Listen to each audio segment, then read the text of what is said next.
Magandang buhay sa ating lahat. Muli na naman, Joel Berha, aka Caprion. Sa ngayon mga Caprion, nandito kami ngayon sa somewhere in Bayambang, Pangasinan. Meron kasi tayong customer dito na kung saan ang complaint niya, bakit ang setting niya ay nasa 17 degrees centigrade yung thermostat setting niya. Pero ang sabi niya, hilaw yung temperature kung saan namamatay, nag-automatic siya. Pero yung temperature niya hilaw. So, sa mga salita mga kapriyon, pumunta kami dito, wala kaming ginawa muna, wala, as in wala. Nagkabit kami ng amperahe, nagkabit kami ng gauge manifold, nagkabit kami ng temperature natin. So, at yung unang pagdating namin dito mga kapriyon, ito yung operating date. Ang suction line pressure niya is 135 PSI. Tapos yung amperes niya 18.6.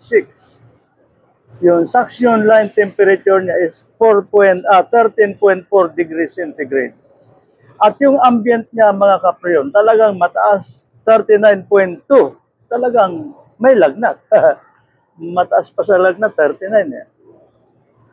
So, ang ginawa namin mga kapriyon, wala kaming ginawa kundi inobserbahan namin yan. Inobserbahan namin hanggang sa lumabas yung sira talaga, kung ano talaga ang sira nito. So, bumilang kami ng oras na obserbahan namin. Sa katagalan mga kapriyon, ito yung findings natin, no? Yung ambient temperature natin, the same, 39.2. Yung suction line natin, tumataas. Gradual siyang tumataas. Pati yung discharge pressure niya, tumataas. At pati yung suction line temperature niya, tumataas. At higit sa lahat, pati yung operating current drone ng compressor niya ay lahat tumataas. So, ibig sabihin, pagkatagalan na umaandar, tumataas lahat ito. Dahil itong controller natin ay may mga sensors yan. So, nagkakasense ng high current, yung high current temperature niya, high current amperes niya, is sinashutdown yung system. So, kaya ang nangyayari, kahit hindi malamig, kusang namamatay, sabi nung client natin, kusang nag-automatic, hindi pa naman malamig. So, ito yung findings natin mga kapriyon. Wala pa kaming ginagalaw. Ngayon, ang after ng findings namin ito, habang umaandar, tumataas, hinayaan namin na tumataas. Sige lang, hindi ko pinapatay, bahala kang mag-shutdown. Nung katagalan, mga ilang oras na kami nagmo-monitor, biglang yung compressor niya nanginig. Aba, nung manginig yung compressor niya, lahat nagtaasan, amperes lahat natural, magtataasan lahat yan. Nung manginig ang compressor, nag-shutdown. Ito na mga kapriyon ang analysis natin. Binuksan namin itong compressor, ha. Yan. Binuksan namin yan mga kapriyon, compressor. At ito yung findings namin, ha. Ayan. Ayan, yan. Ito mga kapriyon, nakapulupot yan dyan sa compressor. Dito yan, nakapulupot yan. Yan. Ang ginawa namin mga kapriyon, tinanggal namin. Maaring sasabihin natin kapriyon, pambira original yan, bakit yung tatanggalin yan? Di ba? Oo nga kapriyon, original yan. Ang trabaho natin mag-analyze Di ba? Kung sabihin natin, original yan ano ang magiging analysis natin? Yung findings natin, isa sa mga main cause, ito, overheating ng compressor dahil dito. Pero sabi nga natin, original yan, kapriyon, original yan. Pero iyon na nga original nga. Kung iyan ang cause ng breakdown nito, bakit natin hindi tatanggalin, di ba? So, ito mga kapriyon. Ito na tayo ngayon After ng natin, tinanggal natin to, umandar na ito ng mga ilang minuto na tayo.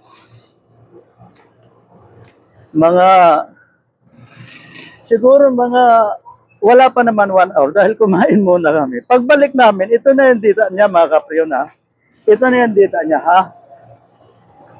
yung amperes niya, itutok mo nga Caprion. 17.4, ayan. Tapos niya, yung ambient ay yung suction line temperature niya. Ito, oh. Ayan. 13.4 degrees centigrade. Yan yung suction line temperature niya. Tapos, yung suction pressure niya is 135. So, yung at 135 PSI, ang saturated temperature natin mga Caprion is equivalent to 8 degrees centigrade.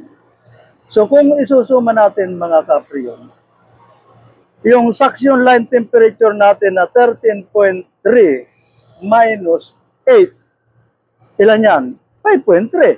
O, di ba? So, ibig sabihin, isa sa mga main cause ng ating troubleshooting na ito, ito talaga. Ayan. So, ito yan. Dahil, kumbaga, nakahinga na ng maayos yung compressor, imagine sa temperature na, yung ambient temperature niya, ang taas. Kumbaga, ganito. Simple illustration. Tayo. Pag tayo ay nakakumot, at nainitan tayo, di ba, tatanggalin natin yung kumot, at medyo magkaka-presko tayo, di ba? Magkaka-relax tayo. Ganon din dito mga Caprion. Ayan Dati hindi mo mahawakan ito, hindi mo makapayan dahil sobra init nito. Pero ngayon, di ba?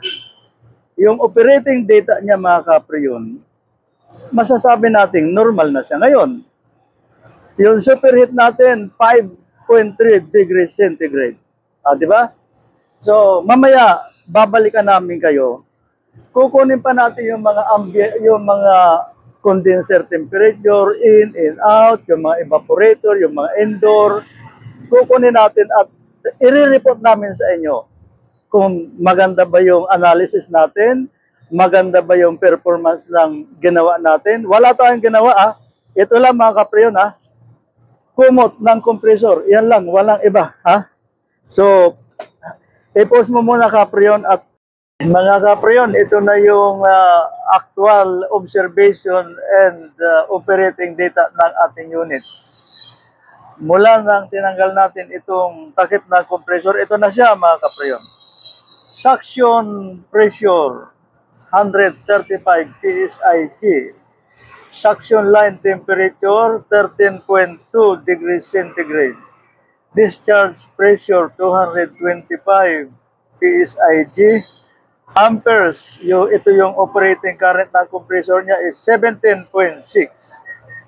Yung temperature naman sa outdoor condensing unit, ACCU temperature out 44.3. ACCU temperature in, ibig sabihin ito yung return, 38.9 degrees centigrade. Discharge pipe temperature, ito mismo yung discharge pipe ng compressor ay nag-register siya ng 55.6 degrees centigrade. Yung indoor temperature natin, galing na tayo sa labas, sa loob, doon sa air handling unit. Okay, indoor temperature, yung out is 14.8. Yung indoor temperature, yung return or in, 22.8. Yung room temperature natin mga Caprion, 23.9. Suma total mga Caprion, ang superheat natin is 5.3 degrees centigrade. Okay mga Caprion, kami ay magliligpit na. At last, na-solve na yung problema ng ating client na ito. At ang temperature natin ay 23.9. Okay. So, bago kami magpaalam Caprion huwag nyo naman kaming kalimutan na i-follow nyo kami sa Caprion channel. At siyempre, i-like nyo naman at i-share. Salamat at God bless.